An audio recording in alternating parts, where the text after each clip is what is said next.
Whitehall sources are saying that Mrs. Thatcher will urge the Queen not to accept an invitation from President Gorbachev to visit the Soviet Union. It's believed he'll ask the Queen to Moscow when he's here next month. The Soviets had been working at their invitation to the Queen for several months. Although Buckingham Palace itself was not consulted, extensive discussions were held with the Foreign Office. Soviet sources in London told ITN that those discussions had been fruitful enough to persuade the Soviet leader to go ahead with inviting the Queen when he sees her here in the banqueting room when they meet over lunch. Such a visit would have been the first since the Russian Revolution, in which many of the Queen's Tsarist relatives were executed. But it's not sensitivity over their fate that persuades Mrs. Thatcher against the visit.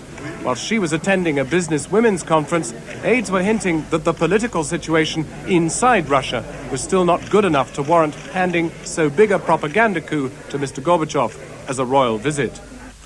President Gorbachev is on an official visit to India, where he's attacked the United States and Pakistan for interfering with the pullout of Soviet troops from Afghanistan. Mr. Gorbachev, in New Delhi to accept a peace prize, said both countries were jeopardizing the troop withdrawal by their continuing support for the Afghan rebels. Earlier, he spoke of the growing political dissent in the Baltic republics. He said it was an example of perestroika and things would soon settle down. The Yugoslav government appealed for calm and threatened to bring in emergency powers after 1 million Serbs protested in the capital, Belgrade. They were demonstrating against growing Albanian nationalism in Kosovo province. It was the country's biggest ever rally. Organisers say more than half the capital's population joined in. The show of strength followed a week of marches. Tonight, the streets are reported quiet. Cristina Onassis, once the world's wealthiest heiress, has died at the age of 37 at a country club in Argentina. She had a heart attack, according to the official Argentine news agency.